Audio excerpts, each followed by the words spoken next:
ఆదికాండము 3వ అధ్యాయము మొదటి నుండి. దేవుడైన యెహోవా చేసిన సమస్త భూజంతువులలో సర్పము యుక్తిగలదై ఉండెను. అది ఆ స్త్రీతో, ఇది నిజమా? ఈ తోట చెట్లలో దేని ఫలమునైనను మీరు తినకూడదని దేవుడు చెప్పెనా అని అడిగెను. అందుకు స్త్రీ, ఈ తోట చెట్ల ఫలములను మేము తినవచ్చును. అయితే తోట మధ్యనున్న చెట్టు ఫలమును గురించి దేవుడు మీరు చావకుండానట్లు వాటిని తినకూడదని, వాటిని ముట్టకూడదని చెప్పినని సర్పముతో అనెను. అందుకు సర్పము, మీరు చావనే చావరు.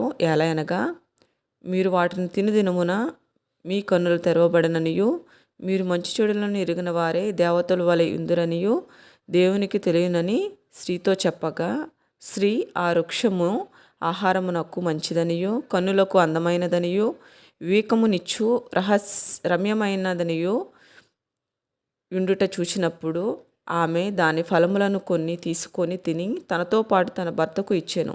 అతడు కూడా తినెను. అప్పుడు వారిద్దరి కన్నులు తెరవబడెను. వారు తమ దిగంబరులమని తెలుసుకొని అంజూరపు ఆకులను కుట్టి తమకు కచటములుగా చేసుకొనిరి. చల్లపొడిన ఆదాము అతని భార్యయు తోటలో సంచరించుచున్న దేవుడైన యెహోవా స్వరము విని, దేవుడైన యెహోవా ఎదుటికి రాకుండా తోట చెట్ల మధ్యను దాగొనెను. దేవుడైన యెహోవా ఆదామును పిలిచి, నీవు ఎక్కడ ఉన్నావనెను. అందుకతడు, నేను తోటలో నీ స్వరము వినునప్పుడు దిగంబరునిగా నుంటిని గనుక భయపడి దాక్కుంటినెను.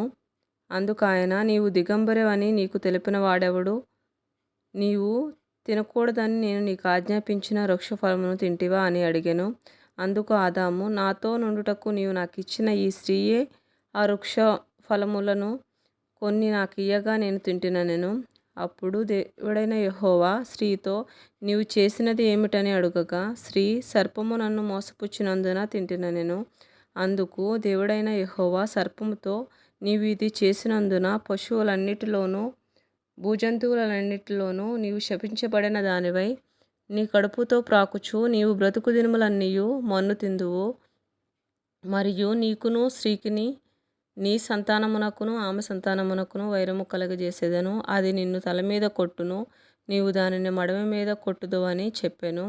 ఆయన స్త్రీతో, నీ ప్రయాసమును నీ గర్భవేదనను నేను మిక్కిలి హెచ్చించెదను. వేదనతో పిల్లలను కందువు. నీ భర్త ఎడల నీకు వాంఛ కలుగును, అతడు నిన్ను ఏలునని చెప్పెను. ఆయన ఆదాముతో, నీవు నీ భార్య మాట విని తినవద్దని నేను నీకు ఆజ్ఞాపించిన వృక్ష ఫలమును తింటివి గనుక నీ నిమిత్తము నేల శపించబడి ఉన్నది. ప్రయాసతోనే నీవు బ్రతుకు దినములన్నీ దాని పంట తిందువు. అది ముండ్ల తుప్పలను గచ్చ పొదలను నీకు మొలిపించును. పొలముల్లోని పంట తిందువు. నీవు నేలకు తిరిగి చేరు వరకు నీ ముఖపు చెమట కార్చి ఆహారము తిందువు. ఎలయనగా నేల నుండి నీవు తీయబడితివి గనుక మన్నే గనుక తిరిగి మన్నైపోవుదా అని చెప్పెను. ఆదాము తన భార్యకు అవ్వ అని పేరు పెట్టెను. ఎలయనగా ఆమె జీవము గల ప్రతిదానికిని తల్లి. దేవుడైన యెహోవా ఆదామునకు అతని భార్యకును చర్మపు చొక్కాయలను చేయించి వారికి తొడిగించెను.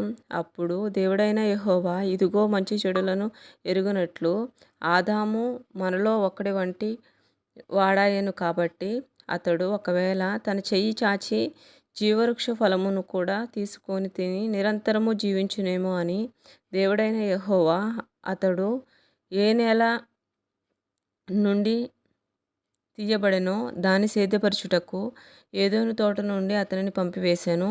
అక్కడ ఆయన ఆదామును వెళ్ళగొట్టి ఏదోను తోటకు తూర్పు దిక్కున కేరూబులను జీవవృక్షమునకు పోవు మార్గమును కాచుటకు ఇటు అటు తిరుగుచున్న ఖడ్గజ్వాలలను నిలువబెట్టెను.